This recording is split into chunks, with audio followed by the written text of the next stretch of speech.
Okay, everybody, welcome to the All2ReelToo podcast. I'm your host, Michael E. Cullen II, and with me, as always, is my co-host, the fabulous Matthew Haas. Hello, hello, hello. That was very fabulous. Thank you. You're welcome. Appreciate your feedback. Oh, no problem. On a scale of 1 to 10, I give that a 7.5. All right. You're getting up there, man. I'm getting up there. Cool. One day. One day. Okay. Anyways, today we're going to continue on our little trail of tears. Wait, no, that's not right.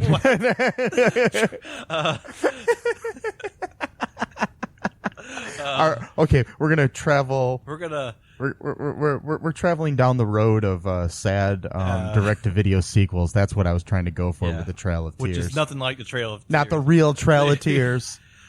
It's a Trail of Tears, not the Trail of Tears. It's on a much less lower stakes. Yeah, less dead people and stuff. Anyways, which applies to some dead people involved in. I mean, I'm sure maybe. I think someone in the process of making direct-to-video sequels or just sequels in general, somebody's died. Yeah. Like, this is what I'm watching. This is it. This is what my life has come to, type of thing. Mm-hmm. Or this is what I'm directing or acting in. Yes. Rest in peace. Anyways, okay. Today we're covering the first in the American Pie Presents series. American Pie Presents Band Camp, which is the fourth movie in the American Pie saga. Can we call it a saga? I think we can call it series, saga. There's 4 official American Pie movies, and then there's like 15 of these. No, there's only 4. Okay. There's only actually 4 American Pie Presents movies. There's this, and there's Naked Mile, and then there's some Beta House or something, and then there's I don't know what it was called, and then there's Book of Love. Yeah. See, I would always forgot that it was called American Pie Presents. I would always just call it American Pie Band Camp. Yeah. Because to me, American Pie Presents, that sounds weird because American Pie is a movie about things. So how can a movie present another movie? I don't know, whatever. And then, yeah. Well, I think they were trying to go for this whole like National Lampoon sort of thing in a way, but they did still connect it to the same high school and the same families and stuff, and some crossover characters. Yeah. So why don't you tell me a little bit about the story here for American Pie Band Camp? Okay, well, basically the whole movie is based on one long sex crime that goes on for about an hour and a half. So we'll just get that out of the way right there, from start to finish. So it basically starts off with Matt Stifler, who's the younger brother of Steve Stifler, who is pretty much just following in his brother's footsteps. He's kind of even more of a douchebag than his brother is, actually. And yes, played by this time Tad Hilgenbrink. Okay, yeah. Tad Hilgenbrink. So he was not Matt in the movies. They had a different actor who had since retired. Oh, okay. Because he was just like a little kid in those movies. Yeah. And so basically, it starts off with they're going to the graduation for the seniors of that year, and they're going to do a prank on the band because in this movie, apparently there's like a complete all-out war between the football team and the band, which they refer to as the bandeez. I don't really understand. I mean, I know that like every high school, obviously the jocks, look down upon like stuff, people like in choir, but like this movie almost depicts it like it's almost like you're on one side or the other. Like it's like, like almost like a war. But anyway, and it wasn't like that when you were in high school? No, I mean, yeah, some people would, make fun of you if you were in a band, but it wasn't like it was like, I mean, I'll get into, I don't want to get off track. Basically, so they, Matt Stifler and his 2 buddies who are on the football team, use pepper spray to spray all the band instruments where you have to use your mouth on, so that they'll basically, get sick or not be able to play during the ceremony and just kind of ruin their day basically and embarrass them.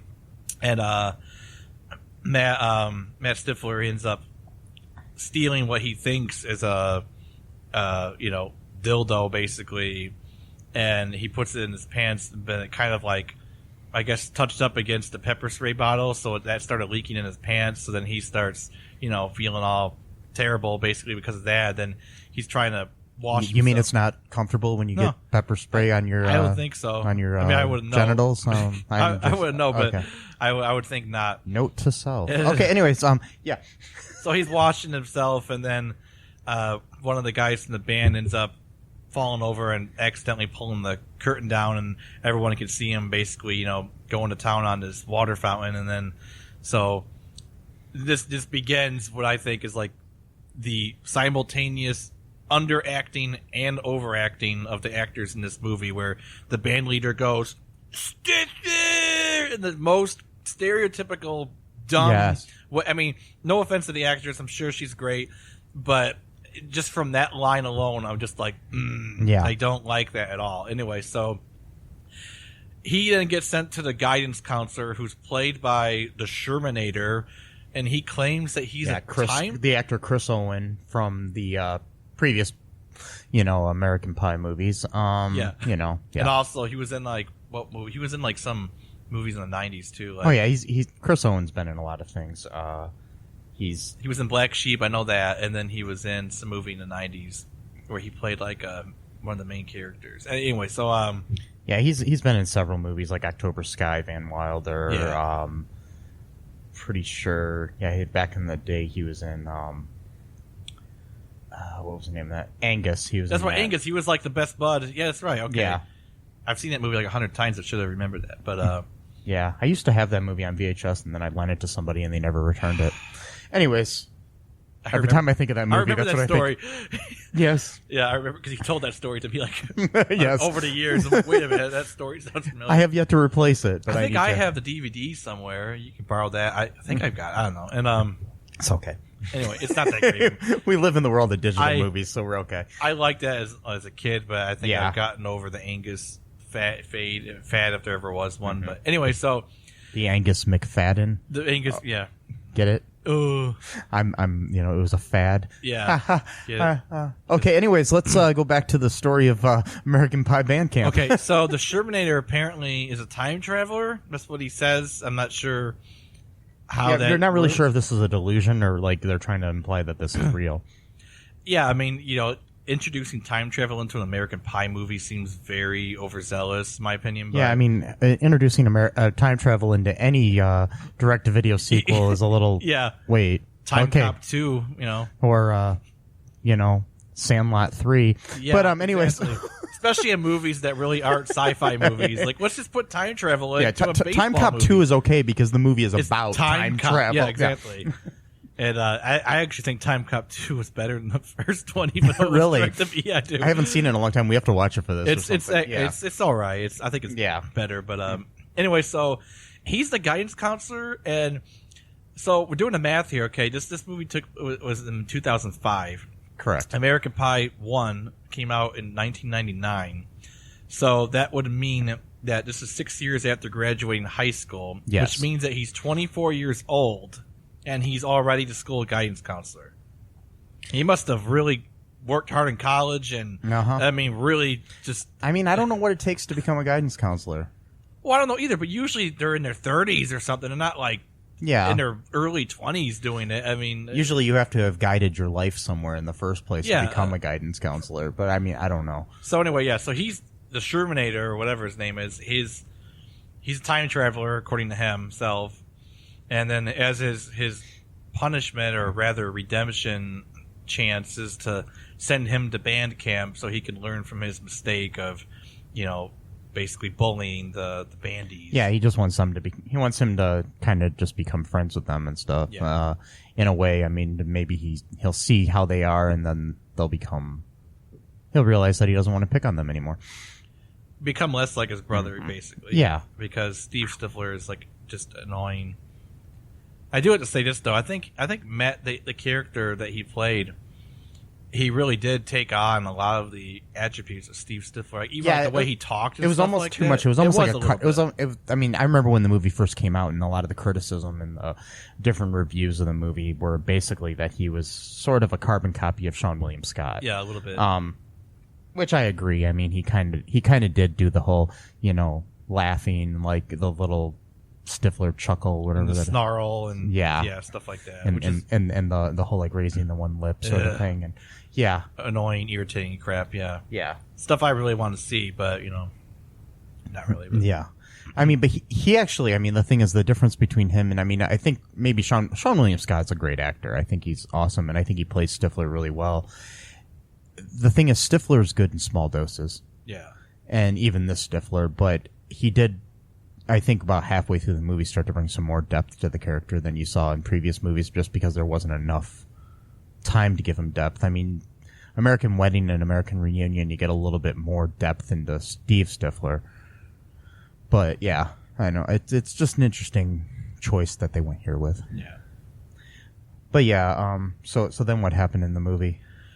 Well, he goes to band camp, and he's well, before that, I want to say this is like, there's something about overacting where you almost think the audience is too stupid to know what's going on, so you have to announce what's going on to the audience as they're actually seeing it happening.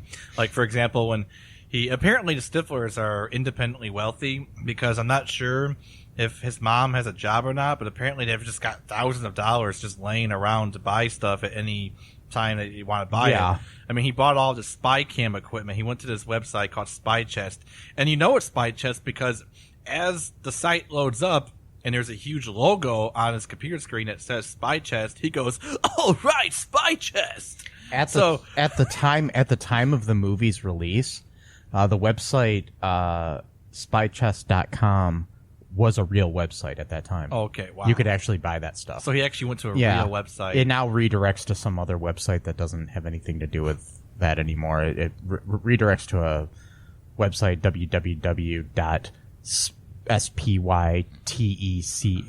spytex.com, and it's not the same. Actually, let's see what it goes to. Yeah, let's see. Check it out. Yeah. Boom, boom, boom, boom. It goes to a HTTP era 404. The requested resource is not found. Okay. Anyways, so yeah. Cool. So I had to point that out. So he goes to band camp, and he has a bad first day because he doesn't respect anyone there, and he ends up I forgot what he ends up doing, something where he gets sent to the because rookies, as they're called, are supposed to wear a beanie all year or all summer or whatever, and like this like really uptight rich guy who's like comes from old money, he's like the king of this band camp every summer. He's basically is kind of picking on him, telling him that he's got to wear the beanie at all times, and then that's the character that this actor Matt Barr plays, named Brandon Vandekamp. Vandekamp. Okay. Yeah, and just wanted to point out the camp is in his name. Camp is in his name, yeah. And then, so, of course, it goes into this horrendous dialogue between them that's not really funny at all. And then Stifler says, "Oh, you know what my favorite piece of music is?" And then the guy goes, "I have no idea. The Nutcracker." And then he hits him in the nuts with a cane. And then they send him to the macro. The macro stands for the morale and, what was it, crisis, something. Whatever. I don't remember. Basically like a counselor. Played by none other than Eugene Levy. Sorry. Levy or Levy. I've heard it pronounced both ways. But yeah, Mr. Levinston, Jim's dad from the other movies. Yeah, he plays the same character. He's taken over for his daughter-in-law because she normally does that, but she got pregnant. So he's taking over. Whatever. And obviously pregnant women aren't allowed at band and apparently camp. Just because you're related to someone automatically means you're qualified to get the job. I mean, I don't understand. But my cousin's a nurse. Right. If she goes into labor, can I go work in an ER or something? I guess so. I'm just checking. I guess that's how it works at band camp. But yeah. So he kind of takes the same sort of like fatherly, counselor type thing. He's trying to, get Matt to kind of take a look at himself to see if he really wants to be that type of person, because he's pretty much just trying to be like a carbon copy. Did you mention that his main goal of what he was doing when he comes to band camp? Oh, I'm sorry. Buying the reason he was buying all this spy equipment is because his main goal was to follow in his brother Steve's footsteps to create kind of a Girls Gone Wild sort of video where it's like a bandeez gone wild. And he was going to record all these people, which pretty sure most of these people aren't 18. Right. So I'm pretty sure this is child pornography. Well, he's underage too, I think, at this point. So, it's still, even if you're underage, you can get in trouble for child pornography. Okay, wow. I've read cases where like two teenagers are sexting to each other, and they will get in trouble for, even if you're showing pictures of yourself, if you're underage, it's considered child pornography. Even if you're sending it to someone else who's also underage. Yes. Huh. I did not know that. you can get in trouble for sending child pornography over the internet or whatever. So basically, like I said, it's this movie's like one long sex crime after another, but apparently now child pornography is also in the mix of it too. Yes. So, and then, by the way, this is seen as something funny too. This is not even seen as something that's bad. I mean, this is 2005, but still, it's only 13 years ago. Yes. And then I could see why it was direct to video, but and then. Yeah, so he bought all of this like $3,000 worth of equipment. I mean, like I don't know where they get the money. Like these things, like one of them was like $300, the other one was like $200. He bought literally everything on the front page, and the cheapest item was $100. So I'm not even sure. Yeah, I think like one of the things he bought was like $900 or something. I don't know. What the hell? What are you guys doing? Like whatever. And then, so he wants to set up, his little task or whatever. And he's picking on his roommate because he's a bandy or whatever, and it makes him stay in the closet, which is like total dickhead move right there. Yeah, he takes the whole room to himself and then has his roommate stay in the closet. And that character is named Ernie, played by Jason Earls, who people may know from the Hannah Montana TV series. Oh, okay. Actually, he played Hannah's, or Miley's brother or whatever on there. And he's actually older than me, that actor. Oh, wow. Yeah, he was born April 26th, 1977. And when he was playing a teenager on Hannah Montana back in the that show ran from 2006 to 2011. So like 13 years ago he would have been, I mean, if he's like 40. He said 76? 77, so he's like 41 now. So he would have been 28 when Bandcamp came out. He yes. looked like he was 15. Yes. Wow. So yeah, just wanted to point that out because I just found that really interesting that he was older than me. He looks really like I thought he was like 15 years old. Hey folks, this is Michael E. Cullen II from the podcast that you're listening to right now, along with Matthew Haas. We just wanted to tell you about our great podcast called Super. It's called All2Real. And on that show, what do we do, Matt? We watch biopics, and then we talk about whether or not the movie matched up with the real story or not. So it was a lot more exciting than that, though. Yeah, so we analyze the real story and the real story. Get it? Get it? Real. Yeah, they're spelled differently, folks. You can guess which one I said which way. Anyways, so sometimes we have a guest, sometimes we don't. But we talk about great movies like Shattered Glass and The Social Network and Futile and Stupid Gesture, among others.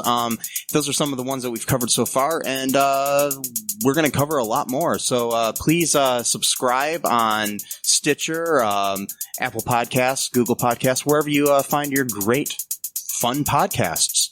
And be sure to share it with your friends. Do it. And make sure you're not afraid to get all too real. Bye-bye. Can I kind of go on a tangent? Yeah, sure. Go ahead. It's not really like the timeline's not really I can't talk right now. Whatever. It's not part of the. It's not a linear timeline tangent. Oh, go ahead. I got the words just finally slip out. Okay, so like when him and his buddies are at like some diner or whatever, and he's telling them about his plan. Yeah. And then at Dog Years. Yeah, Dog Years. That same restaurant where where all the everybody hangs out with. Yeah. And then they have the actor who was also trying to act like another actor, but I'm not sure. But he's trying to act like some other famous actor at that time. Like I don't know his name, but it's another carbon copy actor. And he goes, "Dude, you don't have sex with bandeez. There are standards." Okay, I want to take a break right here. Yes. You're a teenager. You're 17 years old. Yes. You got all kinds of hormones swimming all over your body. You're horny all the time. You're on the football team. Yes. You're telling me that there's such thing as standards that you won't have sex with someone in the band, even if you are attracted to them, because of this unspoken war between the band and the football team. Not to mention, every girl I saw in that band was like a 10. And the counselors, I mean, like literally everyone, even the nurse who's like in her 40s was, pretty attractive. It's like whatever. She was a former, she's a former actress who is known for Ginger Lynn. She is actually known for like kind of like a softcore pornography actress. Did these movies. I'm going to go off on a little tangent here about her just because it's interesting. Okay, she was in this series of movies called Vice Academy, which were not like pornography, but they had nudity in them and stuff. They're kind of like those like Skinamax sort of like movies that you would see. Anyways, so when I think I was like a teenager at the time, my mom and dad, but maybe not. Couldn't have been a teenager. Maybe I was like I was probably like a tween, as they call them or whatever. But anyways, and my sister, who's 4 years younger than me, was there as well. Okay, it was like a New Year's Eve. My parents went out to dinner with some family friends, and so we went over to their house to hang out with my friend who is the same age as me, who is their son. Chad. Anyways, so Chad's mom rented us movies, and she rented Vice Academy, thinking it was Police Academy, which is probably also not appropriate for kids as well. But Vice Academy, which has, like at least topless, if not full frontal nudity in it. And me and my sister and Chad, who were, Chad, I was probably like 13 at the most or something at the time, and my sister is, like 9 or something. Yeah, we pop in this movie. We're watching it. It's kind of funny. All of a sudden, there's nudity. I'm sitting there with my friend Chad and my sister, who's like 9. Yeah. Anyways, that was just a little aside. Weird times. So anytime I think of Ginger Lynn, I think of that night where we watched Vice Academy. Did you watch the whole movie? I don't think so. I don't remember. Maybe watch like half hour and then. Yeah, but it's like, all of a sudden Ginger Lynn's topless in the movie, and I'm just like, yeah. Wow. Mm-hmm. And let me mention again, I think my sister was about 9. God. Okay, so, yeah. So having her in a movie was probably intentional then. Yeah, I'm sure it was like a throwback if anybody that saw Vice Academy. Oh, I know who that is. Yeah, type of sort thing. of thing, yeah. And it's kind of interesting because she plays kind of like a prudish, in this kind of movie, that was probably intentional. You get it? Yeah. Because we got to do everything ironic in this movie. But anyway, so that was just like kind of tangent about the whole bandy. Like, we don't screw bandies thing. It's like, yes. Okay, whatever. And then like later on, when apparently I guess all of his friends are rich too, because they call him from like some club, which I'm not sure how they got into because they're 17 years old, and they're drinking Brazilian rum. They had to mention the fact that it was Brazilian rum, which now you can get Brazilian rum at any liquor store you want, but maybe back then that was like new to Americans. Okay. Yeah. They had to mention it. We're drinking Brazilian rum. Like it was somehow. I tried Brazilian rum. no offense, I'm sure that it's great. People like it. I gag from it. Just the taste is just something. And I wanted to like it because apparently there was like cultural stuff that people would actually drink it for like celebration. So you want to like something that other people like for very good reasons. But I just couldn't stand the taste of it. But apparently they loved it because they were drinking Brazilian rum. Gotta reiterate, Brazilian rum at a club when they were 17 years old. Yeah. So there's underage drinking in this movie. Underage child pornography. Well, mind you, most of these type of movies had that type of stuff in it, but still. Well, that's the thing. Like these movies are like it's kind of like a Porky's type thing. Yeah. Almost. Except with Porky's, it wasn't filming; it was literally watching it live. Yeah. But which is kind of worse, and I guess. But this is kind of like a Porky's for the technology generation. Yeah, the digital age Porky's. Yeah. And so I'm kind of going on these tangents. I'll try to get to the plot. Back to the plot here. Plot. So he keeps losing points for them because of his misbehavior and lack of respect for the traditions and everything. And and the point system is something like whoever has the most points at the end of the summer wins something. They don't even really. It's some kind of band cup. Yeah, that's right. The band cup, whatever that. Yeah. Wow. It's probably made out of plastic. And yeah. But they really care about this band cup, so this two guys from the band kidnap him at night, and they super glue his beanie onto his head, and then fill his nostrils up with peppermint toothpaste as punishment for the pepper spray earlier in the year. Which, that's kind of fine. They said this was punishment. I'm thinking, peppermint toothpaste versus pepper spray. I'm not sure if that's equal punishment, but... Well, the thing is, it's in your nostrils. It doesn't matter what it is, honestly. Oh, that's true, it could, you could put, cinnamon toothpaste. That would be really bad, but, yeah. So he gets his nostrils irrigated by the nurse, who was, as Mike mentioned, was in a series of, like, Skinamax films back in the 80s and 90s. And then Eugene Levy's character, Mr. Levinson, is trying again to get Matt on the right track, to make some friends and to earn their trust. And he does a Stifler, why would I earn their trust? It's like just like your fucking brother. Like, act like a different person. Like, I get it that you're his brother, but like, nobody literally is a carbon copy of their sibling. They still have their own attributes, but whatever. And I'm getting irritated here because I watched it 4 times this week. I don't know why I watched it 4 times because I really wanted to say stuff about it, so I wanted to like memorize everything I could from it. But I'm kind of like, I watched it twice. I'm kind of like abstract here. Like, I thought like I had a good linear. No, that's okay. Of the film. We're good. And you just want me to keep talking? And go ahead. You want me just to run myself into a wall or something? So, okay, you want me to finish up the plot here? You could do it. Or you could guide me at least. Okay, so basically, what happens next? Let's. Okay, basically, what ends up happening? Okay, he goes through this stuff. He kind of realizes that he's got feelings for Elise, who is the main band chick, who he kind of used to be really good friends with when they were little. Mm-hmm. She is played, I think, honestly, she's my favorite part of the whole movie, by Ariel Kebbel or Kebbel, Kebbel, whatever that is, who I'm actually kind of surprised she's kind of appeared in other things since then, but I'm surprised she actually wasn't a bigger star after this. Maybe this movie kind of cursed her. Who knows?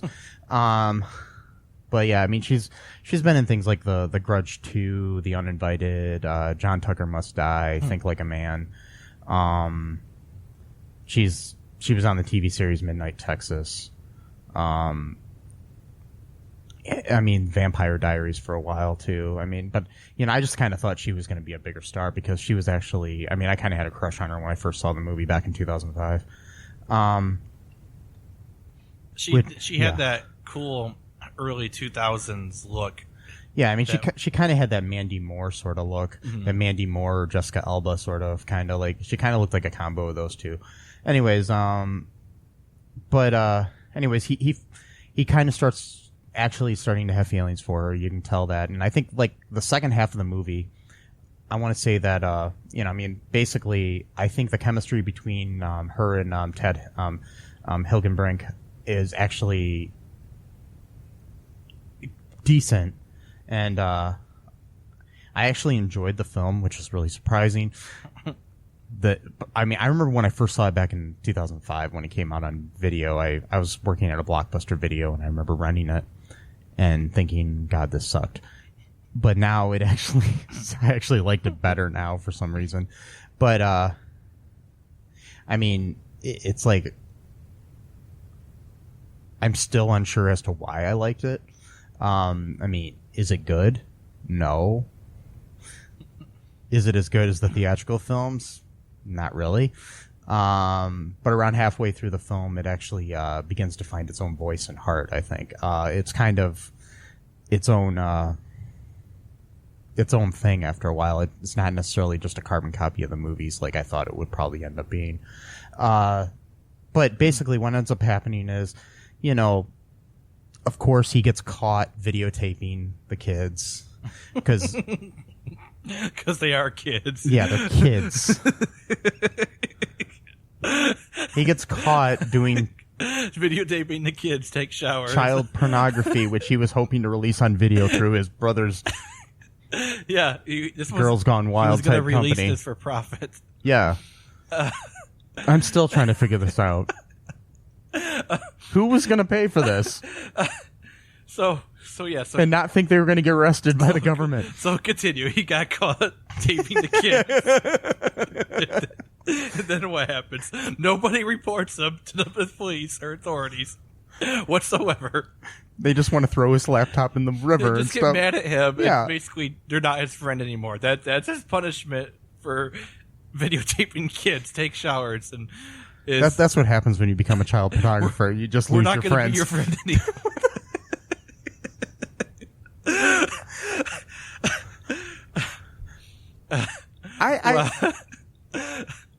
I'm still just stuck on this. Anyways. How in 2005 did they think this was okay? Just the way you said it, he got caught taping the kids. The kids. Because they are kids. Yes. Because that's the thing, too. We don't know how young some of these people are. He's 17, but some of them might be 14. Even if he's 18. Right. Or that'd be worse if he's 18. But still. And even if some of them are, I don't know. It's just still weird. I don't think all of them are 18. No. The actors playing them obviously are. Some of them are almost 40, but not really. No, I'm just joking. He was 28. I know, I'm just joking. But... So he gets caught taping the kids, and then they're like, "Well, we're not going to be your friend anymore." Basically, because what happened was his cheerleader friends came to the camp for some reason to do something. Well, they were going to be part of the show or something. Because the cheerleaders joined with the band. Yeah, which made no sense. Anyways, I know. But they were going to start spreading the words that he was a bandy, and then anyways. Oh no, that's so terrible. So he had it's like hey, it's not as bad as being a child pornographer, obviously. Apparently not. So I know. Here. It is worse, actually. In this world. I'm gonna these cheerleaders I don't even like that much. I only like one of them, and I just tolerate the other three because they're always with her. Yeah. And one of those friends, not the one I like, one of her friends is gonna threaten to email. By the way. Email, not post on Facebook. Well, because there wasn't really Facebook. No. There wasn't Facebook until like 5 years later or something. Well, yeah, and then there was MySpace. But yeah, I'm going to email everyone that you're a bandy. He thinks, no, child pornography is better than being called a bandy. Because that's the Stifler mentality, I guess. Whatever's the worst option, that's where you're going to go. Okay, so... Anyway. Yeah, anyways, then... so, like, he decides that he wants to try to redeem himself after getting caught. Taping a kid. Yeah. I just can't get over that. Me either. Okay, but you remember that? Oh, sorry. Go ahead. Go ahead. Go ahead. Well, you remember that moment of redemption, though, where he sees Elise taking off her shirt in the shower, and then he puts the laptop down, and then his roommate's like smiles, like, "Oh, he's becoming a good man now." It's like, no, he's not. He's still committing a sex crime. Just because he's not watching her take the shower doesn't mean he's still not recording it. But that was apparently like he's such a good man because he doesn't want to watch the one girl get undressed, but he's okay watching his roommate have sex with a girl, and the big black dude, whatever his name was, have sex with the one of the camp counselors who, I mean, I'm not trying to be. She looks like a porn star, and I don't mean that in any. I mean, like, she just looks like she's got like the great, she's very attractive, like. From what I understand, she's not a porn star, but she was a Playboy playmate. Oh, okay. So you were close. Anyways. Because apparently everyone who works in this place... That's Angela Little was the name of that actress. Okay, and she was actually kind of good, though. Yeah. She didn't have a lot of lines, because, let's face it, this is a guy's movie, apparently. Yeah. Guys who are into taping and talking about people who were much older than the characters they were playing. She was born in 1972. Okay, so she would have been 33 at this time. Yeah. In life. Life. Okay. Yes. She looked pretty good. Yeah. For 33. I mean, I'm not saying that you can't look at 33, but I mean, she looked like she was like. She still looked like a teenager. Right. Yeah. But yeah, suffice to say, she didn't have a whole lot of lines. None of the women did, except for Elise. Elise and Chloe are probably the only female characters that had any kind of. Chloe, who was played by Crystal Lightning. Right, I looked her up today. That's a great name. Yes, Crystal it is. Lightning. Is that a real name or is I don't know. That's such a cool name, though. Crystal Lightning. Yeah. She's actually a musician. It was Crystal Lee Lightning as what she went by in this movie, but I don't know. I wonder if that's her real name. She was born in 1981 as well, so they were all a little older than the characters they were playing. Which is fine. That's usually what it's happens. Perfectly fine. I believe that's her real name, according. It doesn't say anything on Wikipedia about that being a different name. Anyways, so basically, his way of trying to redeem things is he remembers because earlier he needed to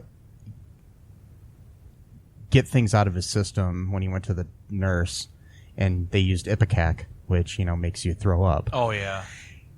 Anyways, he remembers the Ipecac, so he goes to the nurse's office, obviously, and gets some, and then he pours it into a big thing of Gatorade, grape flavored Gatorade that was supposed to be for Brandon Vandekamp's group of people, and then the big dude and his Asian G friend. Yeah, he was very over the top, wanting to be like a hip hop gangster. Yeah, gangster. They even say that in the credits later on, where he says like you're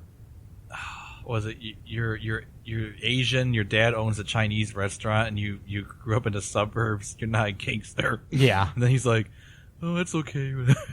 Yeah, that was the actor Young Hee Lee, who played Jimmy, is the name of that character. Yeah, his nickname is Horn Dog. Yeah, because he played a horn. No, that's not the reason why. But he did play a horn. Oh, he did play a horn, yeah. Yeah. We're kind of skip around a little bit. Yeah, go ahead. Well, because we missed a very vital point. What was that? When he tells him how he got the name Horn Dog, because he said that he had I forgot that was the crucial to the whole plot. I mean, you can't skip that. I mean, it's such a good... Because he said he had sex with an oboe once. Oh, yeah, because then there was a scene where then Matt decides to try to have sex with... Not Matt, who's sitting in front of me, but Matt Stifler. I wouldn't do that. Yeah, he wasn't in the movie. Anyways, he tried to have sex with an oboe. And then got his junk stuck inside of it because he was allergic to the what is it called? Oil that he was using the oil for the to lube it up. Yeah. And then Horn Dog, of course, tells him that he was just joking. Which can I skip around again? Yeah, sure. Go ahead. We're kind of going all over the place. It's okay. This movie has so many weird things to it that I don't think were intentionally meant to be weird. Yeah. But when you actually listen to them, and you start shaking your head like, did the writers really think this through? Like, for example, the whole, like, we could see the word spy chest completely on someone's computer screen, and he's gonna go, "Oh, spy chest, all right." Like you don't know. That's one thing. Okay, so Horn Dog is telling. Makes you wonder if that was a product placement thing or something. It probably was. Yeah. They probably paid for it. But so Horn Dog, what's his real name? Jimmy, the character. Jimmy / Horn Dog. Yeah, is saying that he that's he got his nickname because he'll put his thing into anything, and he once had sex with an oboe. Okay. Whatever, that establishes why his name is Horn Dog. Okay, fine. Yes. But then when Matt Stifler is trying to do that same thing, Jimmy / Horn Dog finds him, turns on the light, and then sees what's going on. And then Matt Stifler is going, "Turn off the light, what the fuck are you doing?" And then Horn Dog / Jimmy, because now I think it's established as his name should just be Horn Dog, and Jimmy's like his alter ego at this point. He tells Matt Stifler, "Oh, I was just making that up." Okay. Usually when people make something up, it's something that they had wished they were done because they want to have bragging rights, even though they have not done that thing. Why would you brag about that? Why would you make up a story that you're intending to brag about having sex with an oboe when in fact you had not had sex with an oboe? I think establishing that you did not have it's like a teenager saying, "Oh, I had sex with that cheerleader," or "I had sex with, that celebrity," or, having sex with that oboe. Wait, no, one of those isn't right. Just saying. Or somebody, you make up a story and you're like, "Yeah, there was that time I met Michael Jordan," or something that makes you seem kind of cool. And at time I humped a soccer ball. I mean, it's like, what? No. It's like, why would you brag about that? So anyway, so that happens. And then, Eugene Levy's character, again, has to try to counsel Matt into, being somewhat of a decent person, if that's even at all possible at this point, because let it be established again, he is engaging in child pornography for the entire summer. And having sex with band instruments. Yeah. And, also, too, forced underage drinking because he put all those bottles of rum. It may have been the Brazilian rum that his friend was talking about. So he was drugging his friends. He was drugging his friends. He put 2 entire bottles. I don't know if anyone is a drinker. I'm not really much of a drinker. But rum is pretty high in alcohol content. You put and obviously, based on how quick Elise got drunk afterwards. When you watch the movie, she only took. I think that was a little bit overacting. Myself, that's what I'm saying. But still, based on the film school drunkenness of her, that's what I like to call that. The film school of drunkenness. Film school drunkenness, because if anybody's ever gone to film school like I have, when anybody makes a movie that involves drugs or alcohol, the moment somebody takes a pill or drinks, they're wasted. It's just like any movie you watch, right? It doesn't happen that quick. No, at all. Nothing. It's just funny when you watch these movies. So I always refer to it as the film school. The film school drunkenness. Yeah. So okay. Anyways, so he gets everyone drunk, and then so now we got multiple sex crimes going on now because we got the taping going on, but now we're getting people drunk without their knowledge of consent, so that they will be more inclined to have sex, which is actually considered rape now. Oh, yeah. I mean, I think it's always been considered rape by people who have actually gone through that ordeal.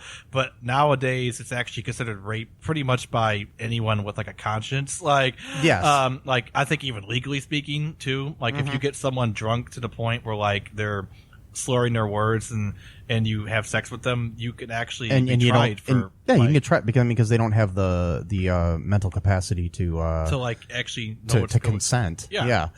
I mean, like if you have like one drink or something like that, that's one thing. But like he put 2 bottles of rum into this slushy machine because it was a slushy. That's another thing. I can't bonfire / slushy party. I've never heard of a slushy party in my life before. That's a new thing to me. Yeah, you haven't? No. Apparently, it's a 13-year-old party that's been going on now because that movie came out. We used to have them all the time back when I was in high school. Every Friday it was like, "Hey, come on over. We're having a slushy party." Slushy party. Sounds kind of cool. About the closest I have to that is we would go to the 7-Eleven and buy a Slurpee. Yeah. But yeah, Slurpees aren't as good as slushy. No. It's not the ice. It doesn't have the ice. Oh, yeah. Slushy's got the ice. That's what. Well, makes that's like slushy. I used to like slush puppies though. Yeah, slush puppies from In-N-Out Mart. Oh my god, those were good. Those are great. Oh yeah. Anyway, sorry. Anyways, In-N-Out Mart was a gas station in our neck of the woods. If you're not from here, that's what that is. And, it's not the burger place in L.A. Yeah, it's not. There's no burgers there. God, those burgers. I never had one before. I want to try one. We should go fly out to California right now, and go get an In-N-Out burger. Are they really that good? Oh my god, it's the best hamburger I've ever had in my life. Wow. I don't know what they do to it. That's so. But they're okay. If In-N-Out Burger would like to sponsor this, please contact me at All2ReelToo podcast at gmail.com. Anyways, In-N-Out Burger, it's family owned, the whole chain, and they have their own farms and stuff. From what I understand, where they raise their own cows free range, and they use that meat for their burgers, and they also grow their own potatoes and stuff like it's all like fresh, and they fresh cut fries. The fries are even better than the burgers in my opinion. But yeah, it's oh my god, it's like heaven on a bun. Remember that. In-N-Out Burger, heaven on a bun. Ooh, if you would like that's to, good. Yes, if you would like to sponsor us, In-N-Out Burger, please contact me again. That is All2ReelToo podcast at gmail.com. Anyways, so yeah. Anyways, the whole thing. I mean, it's kind of crazy all the crimes he commits. I know. I mean, he gets away with all of it. There's no legal ramifications whatsoever to anything he's done. But then again, he is a white male. Oh, that was a good one. Yeah. So, I mean, he kind of looks like that. Like a lot of these kids that get away with. That's right. He does kind of look like rape and murder, basically. Maybe he had to have a certain kind of face, or something like that. A really obnoxious one that just want to hit. Yeah. But anyway. But yet somehow Brandon Van de Kamp is the bad guy. Exactly. Well, that's the thing too. He is kind of an asshole, but at the same time, but he's not committing child pornography. He's not committing child pornography, and also in his defense, he is living up to tradition. He's following the rules of what this camp is supposed to be. He comes from old money. He is a dick. He is that kind of character, but but people like that though. They also respect tradition, and they're very serious about it. So they don't like it when some newcomer just comes in and doesn't respect anything of what's going on. I would be pissed off too, even if I wasn't that asshole. Oh yeah, and skipping around too a little bit, there is that scene where he challenges. He challenges Matt Stifler to a. No, Stifler challenges him. Yeah, Stifler challenges him to what he thinks is a fight, but it actually ends up being a like band off or something. I don't know. Yeah, pretty much. And then Stifler tries to play his little triangle, and it sucks. And then he leaves, and they think he's forfeited, and Brandon wins the thing, and then East Great Falls is going to lose a bunch of points. So tell him what happens next, though, please. Yeah, he comes back in wearing a kilt with some bagpipes. Thank you for bringing this up. I want to finish. I want to say something afterwards, but thank you. And then he plays on the bagpipes. Play that funky music, White Boy. And wins over the crowd. And somehow wins this band off. Even though it wasn't as good as the drumming whatsoever. The drumming. Yeah, and he moons the crowd at one point too. Yeah, he's not wearing underpants because apparently he doesn't like to wear underpants because earlier in the movie he was freeballing. He was freeballing when Chloe, who is Elisa's best friend, tricked him into coming to their room for a party because they wanted him to get naked so he could go out and get beer for them and then lock the door so he'd basically be naked. That was their plan. It didn't turn out too well. They both got in trouble, but whatever. So that's early in the movie. Thank you so much for bringing that up because I was going to talk about that earlier and I forgot about it. And you brought it up and that makes me so happy because I get to complain more. And I love complaining. So my question, yet again, why did Matt Stifler bring the kilt and bagpipes? Or if he didn't, where the hell did he get them from? Because typically, I don't know about you, I've been to a few high school football games in my day. I've been to some college football games in my day. I used to work at a university during football games, high school and college. I've seen several bands play in my day. Several high school bands. I had a friend when I was in high school who played for a high school band that won state and national competitions in band. None of these bands had bagpipes. None of them. Why would there be bagpipes at a band camp? I don't know. I'm not into music. I don't know. You're more into music than me. Would there be bagpipes? And I don't think so. In a high school band, no. I mean, the closest I had is pretending to play the trombone for 3 years. Hi, folks. This is Michael Lee Cullen II from the podcast that you're listening to right now, along with manager Matthew Haas. You got promoted? Yes. Damn it. Okay. Anyways, folks, do you like the show Superstore? Well, I don't know. I asked the folks and nobody's answering me because they're not here. Oh, but we love damn it! Yeah, we love it though. Okay, folks, if you like it as much as we do, you're really going to like the Super Story podcast, which is a podcast where Matthew and I go episode by episode and give our little opinions and thoughts on it. Sometimes we have guests, sometimes we don't. Just depends on how we're feeling. Yeah. And, so if you like this podcast and like our little crazy banter, then you should definitely check this out. Or I might get sad. And when I get sad, it gets pretty sad. Yeah, so I can't deal with him when he's sad. Yeah, no one can really. So yeah. So check out Super Story Podcast right here where you get this podcast, Super Story Podcast. Step 1, dramatic introduction. I am Magus Elgar. Magus Thatlor Elgar is one of the more respected casters in all of Hearth. The dragon bone plate in my skull probably needs its focus enchantment aligned. Though don't expect to go under his tutelage unscathed. Well, you know what they say. Pretension can turn intention into the best retention. Nobody says that. No, not really. You can hear Magus Elgar and his exciting adventures. Visit MagusElgar.com to download your copy today. Another thing, too, about that whole thing, because he said... Again, which is weird, the guy who's 28 years old and he's playing a 15-year-old. I forgot his name. The Jason Earle's character, Ernie. Ernie is the character's name. Ernie starts getting really annoying halfway into the movie. He's just hey, like some little kid. He's like, are you really Scottish? I'm like, why would you have to be Scottish to play bagpipes? That's number one. Maybe his family's original name was Mick Stifler or something. I don't know. Maybe.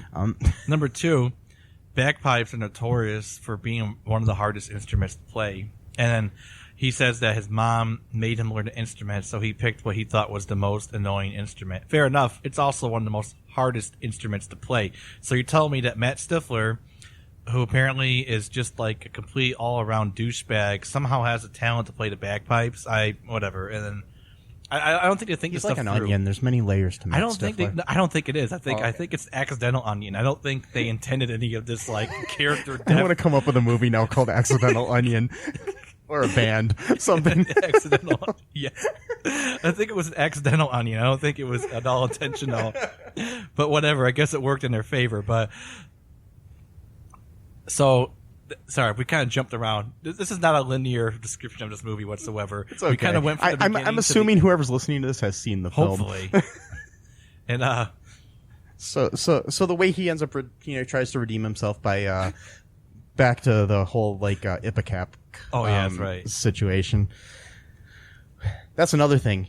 He's planning to poison people. Yeah, so that's the third. That's another crime. That's the third. So he's trying to poison the other team by dumping an entire bottle. But he had already poisoned his high school band at the very beginning of the movie. Oh, too. We got a third sex crime though, because we got 3 sex crimes, and then the fourth one is the poisoning. The third one's when he jerked off into an entire bottle of suntan lotion. Oh yeah, which, yes. Let's think about that. He filled up an entire bottle apparently with his own semen. Okay, that's whatever. And I guess he was saving. Yeah, I don't want to get into that, but yeah, it's a disgusting scene because earlier in the movie, Van de Kamp put a bunch of saliva into his grape soda and switch cans, and that's what made him get sick and thought he was poisoned, which is how he learned about the Epicat syrup. So then later on, I'm pretty sure that saliva can't poison you. Yeah. Whatever. So as punishment later on, by the way, this was not Matt Stifler's idea. This was Ernie's fucking idea. Yeah. Ernie apparently has got a much dirtier mind than he lets on, because that's pretty fucking gross. But so you basically got a disgusting scene where he apparently masturbates into a bottle of suntan lotion, an empty bottle, replaces it, and then asks the counselors to flirt with them to remind them to use their suntan lotion because they don't want to get chapped for their performance. So then they go, "No, we do not," thinking that they're being flirty or whatever. I don't know.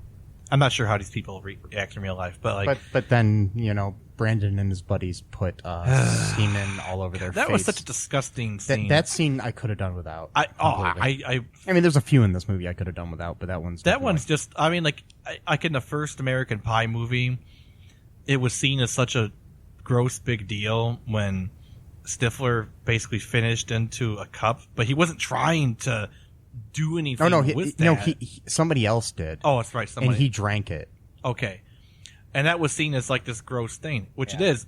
The thing is, though, that was unintentional, and that was still seen as horrible. This was an active plan, which, again, is sex crime number 3. I hate to even mention this, but this is part of the movie, and we're talking about this movie, so you gotta mention all of his crimes and immoralities, because there's many. And we've got 3 sex crimes and 1 attempted poisoning. So, really, he should have been two attempted poisonings. That's right. 2. He should have been in jail for any number of these things. I mean, I don't care how old he is. He could have been 13, but again, 2005 was a simpler time, I guess. So, yes, this was a. Is it simpler? I don't know. I don't know. Anyways, so basically, what ends up happening is they switch the Gatorade, or Kool-Aid or whatever the hell they are, coolers, the lids for them. So because the guys from East Great Falls want grape instead they don't want orange. Don't want orange. So that ends up giving them the one with the Ipecac. Yeah. The other team, of course, gets to go first, and they do their little brilliant performance. It was actually pretty good. Yeah, and then right when East Great Falls is about to go out and do theirs, they all start vomiting purple drink. Which I gotta say something about that, though. I mean, this was an entire bottle dumped into a huge cooler. I mean, wouldn't it kind of... I mean, dissipate in there. That's what I'm saying. Yeah. Like, it's not like you're drinking a whole bottle to yourself. I mean, it's like it's moved around the whole. I mean, I don't know how Ipecac works. Maybe, I don't know either. Maybe you only need a little bit to create the gag reflex thing or whatever. I don't know. The whole. So they throw up, and then they ruin their chances of winning the cup. The band cup, And then there's another thing. There's another crime committed right before this happens. Oh, really? It's not committed by Stifler. It's committed by the whole East Great Falls team. Right after they drink their grape drink, they all litter. Oh, that's right. I was gonna. It bothered me. Throw their cups. The second time I watched the movie, I noticed it more, and I'm like, they're just throwing their cups on the ground. They're like, we're gonna win this, and they throw them down.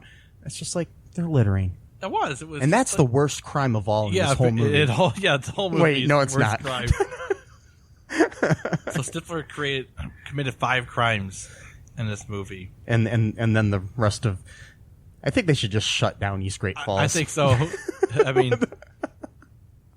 but yeah. Anyways, so then they lose the thing. Tad and his, I mean not Tad. Is it Tad or Brian? What is it? Brandon and his band win the whole thing. Yeah, of course. And then they go home, and Brandon wins a scholarship to the Robard School or something. Made up school or whatever. I don't know if that Robards or something. I don't know if it was a tribute to Jason Robards or something or what. I don't know. But I don't know why you would have a tribute to Jason Robards in an American Pie movie, but let's just go with that. I mean, he was a great actor, but let's.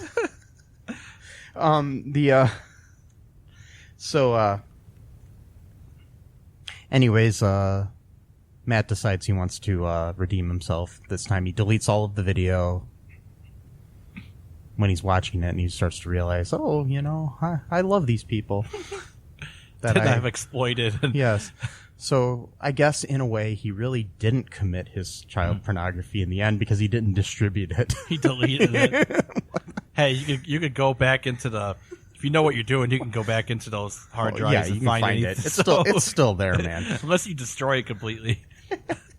Even then you can still somehow find it, I'm sure. Probably. No, I'm just joking. No, but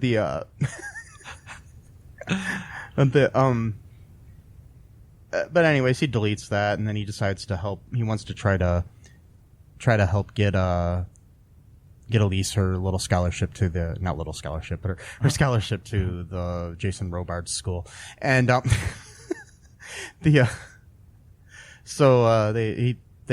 create a fake letter from the dean of the school or something. Crime number 6, fraud. Yeah. Sorry, he's totally, he's totally pulling a Catch Me If You Can sort of crime here, and does he even have the intelligence for this stuff? I don't think he don't know. Again, accidental but he did get the whole band involved, so I'm sure between all of them they have the intelligence. And with he gets him he gets her the little letter, and then she goes and finds out that it's not there, and then she goes outside after breaking her heel and stuff, and cutely falling and stuff, and he's playing his bagpipes in a tuxedo, and then all of a sudden the whole band appears behind him, and they play the song. The dean comes out, hears the song, and then it's like, hey, let's go talk about that scholarship. And then it turns out that Brandon Vandekamp plagiarized the song that he played at band camp, and then Matt and Elise kiss, and the credits roll. Yeah, no punishment for anything he's done. Okay. Completely not culpable whatsoever. He gets the girl, even though he filmed her taking showers. So let's take this into account. What's the moral of the movie? The moral of the movie is, if you look like Matt Stifler, you could pretty much get away with anything as long as it's 2005. And you're a white male. Well, I'm pretty sure you could still get in trouble if you're a white male. Possibly. I mean, if I go off and maybe shoot not someone, today, though. Well, maybe not today. Because, Anyways, let's not get political. But okay, so the moral of the lesson is you can poison people, you can litter, you can take kids, you can drug people. Yeah, you can record kids having sex and getting naked without their permission or knowledge. Which, even if they did give their permission, still it gets still off. Yeah, it would still be child pornography even if they gave permission. They don't have to. They said it was totally fine. That makes it okay. No big deal. No, so basically the thing is, it's like, okay, commit sex crimes, poison people and litter, and nothing happens to you. That's band camp for you. Yes. So, would you recommend this movie to anyone? Morally, no. Either way, it's a terrible lesson. It's such a terrible lesson. I did like the movie, though. I don't know why. It has a weird charm to it. I think it's because it's 2005, and for some reason that year. I mean, because honestly, if you watch any of the American Pie movies, not just the direct-to-video ones, there's a lot of kind of moralistically crazy things going on, like, a lot of spying on people, recording them without their knowledge. Even Jim did that in the first one. In the first one, he records the foreign exchange student chick, Nadia or whatever her name is. Yeah, the Shannon Elizabeth character, who later got with Shermanator. Yeah, later on. I think. Yes. Yeah. So. Yeah, they're all very questionable, but this was a simpler time, as you said, so it's hard to say. But I will tell you that, I mean, the movie starts out a little rough, very carbon copy Stifler and all of that. But I think about halfway through, the chemistry between the two leads kind of saves the movie. If you had other people cast, it might not have. I mean, one of the people considered for the role of Elise was Rachel Bilson. Here's a little bit of trivia here that we got. Like I said before, the website Spy Chest was a real a real website. Yeah. Hilgenbrink really did bare all in his scenes where he was naked. Yeah. He bared it all. Here's another thing. This is almost like a crime committed on the set. Tad Hilgenbrink really bared it all in the scene where he undresses in front of the girls while playing the trivia game. He didn't inform the girls in advance, who were expecting him to keep his privates covered somehow, so their reaction is quite genuine. Wow. Pretty sure that's a crime. Yeah, I think. I'm pretty sure in today's day and age, in the Me Too movement. Oh, yeah, he would have definitely would not go over well at all. And I think that's a good thing, actually. Because yeah, I do too. That kind of antics. Ugh. Yeah. Yeah.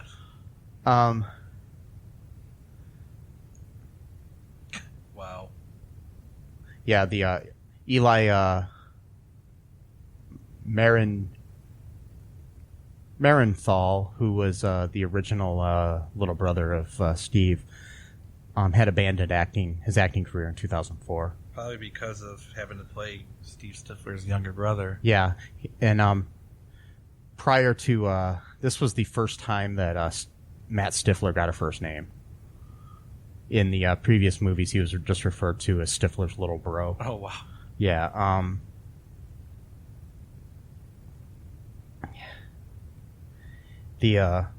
Jason Earls, who plays the nerdy band camp member, Ernie, he went on to star in the family-friendly Disney Channel show Hannah Montana, as I said. And again, he's 90 years old and playing a teenager. But anyways... 90 years old. Wow. No, he's 28 at the time. Okay. Wow. But yeah, it's just kind of funny. He went on after this to then appear in a really family-friendly TV show. Right. He did the reverse Miley Cyrus. Wow. Yeah, because Miley Cyrus kind of went all crazy and raunchy afterwards. Right. He kind of did it first, and then which is kind of funny in this day and age because somehow he was okay to make this movie and then work for Disney. But today, you'll have somebody like James Gunn who makes bad jokes who gets fired from Disney. Right. It's kind of a reversal, yeah. Yeah, it's just kind of weird. Maybe this movie is what kind of triggered this questioning of his life. Did I actually just make a movie where multiple sex crimes were committed on a daily basis? Yes. I took part in some of these crimes? Yes. By helping them? I mean, I know he's just an actor in the movie, so we can't blame this, this guy for it or anything, but it's just kind of funny that he would go on to be part of this, But then again, there's this one actor on The Sweet Life of Zack and Cody or whatever who had actually killed a man. So it's not like there's not a history of this type of thing in Disney. Right. And I mean, Disney himself was possibly an anti-Semite. But anyways, we're going to just go. Yeah. So we'll save that all for another day. But so yeah, I think that's about it. Anything else you want to say about the movie before we wrap this up here? I've said everything I have need to say.